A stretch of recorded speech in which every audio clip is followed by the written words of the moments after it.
Hello, it's Javier. I'm back with another JRPG review. This time it's Bravely Default 2.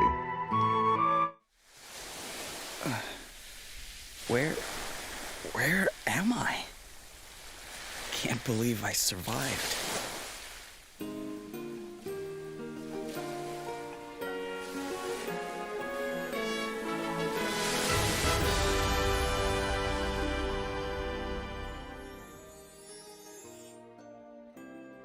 When I started writing notes for this review after about 2 hours in, there were comments such as copy-paste JRPG. It's like barely engaging my brain, and it tries to do something different. However, 10 hours later, I can't put this game down. My opinion has definitely changed, and everything about this game screams 90s JRPG, which it does very well. It's also worth noting I did not play Bravely Default 1, and I haven't felt at all that I needed to. Let's start with the story. If you've played your fair share of JRPGs, like me, the story will not surprise you in the slightest. I don't want to spoil anything as storytelling is a very important thing for this genre, but obviously you're the unknown traveller who gets shipwrecked, and you're essentially the chosen one or the most powerful one who's one of few who can yield a certain set of powers. The overarching story is that there are 4 elemental crystals which are causing havoc in the world, and you must find these crystals to end all of the madness. And of course along the way you'll get wrapped up in your teammates' problems as well as many side quests. This leads me nicely into the first thing I really liked about the game. There's no messing around when it comes to the setup or getting your team. You essentially do a couple of missions, all decide you're fighting together, and off you go. And that's because the game shines with combat and it wants to get you into this as quickly as possible. They do something very different with the combat system by allowing you to store your moves, or you can go all out if you think you can do it. This is the Bravely Default system. Let me explain this a little bit more. You can be brave and use all of your turns up in one go, so you can hit the enemy 4 times on trot. However, if you're at the beginning of the battle, this will put you into minus, but don't worry, there's a counter on the side, so you can keep track of what you've done.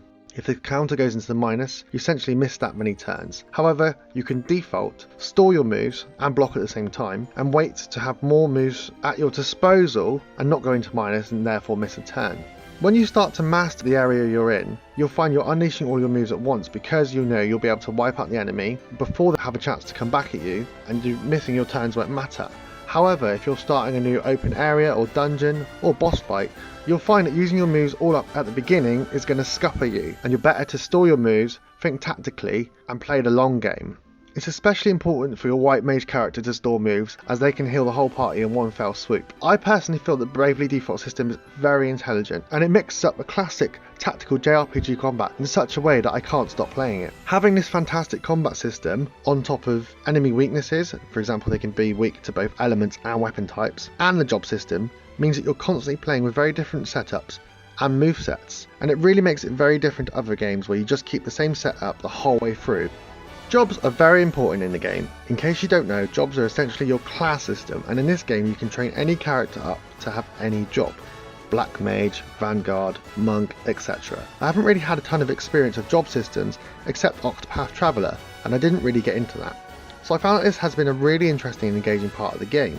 Any character can have a main job and a sub job. I'll try and explain this a little bit more. When you're fighting, you'll gain normal experience points, but also job points. The job points go into your main jobs that you've set.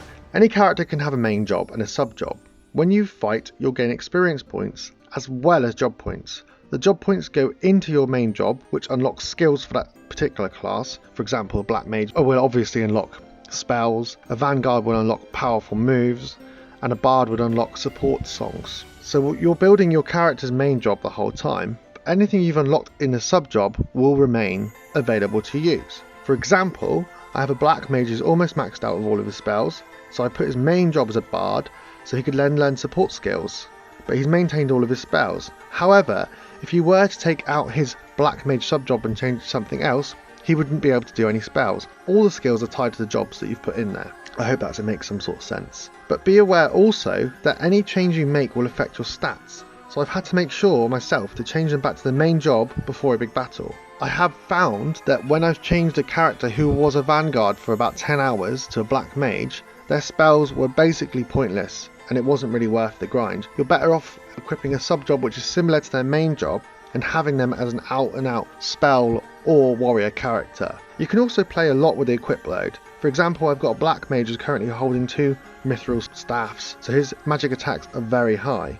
but obviously some of his other stats such as defense are lower. As you can tell, I'm really into this combat system and I can't get enough. I only have two very small gripes with the combat. One is that you'll often get an NPC join you for a short time. They're often tied to the story that you're playing through at the time. Sometimes they can be really powerful and you can rely too heavily on them, but sometimes they're all pretty useless if you've leveled up. I think because you can't control them, you're not entirely sure what they're going to do. It can go one way or the other, and I didn't really see the point. I would prefer to have the 4 characters I control, know exactly what they're going to do, know what moveset they're going to be, and not worry about what they're doing. But it's a very small gripe, as I said.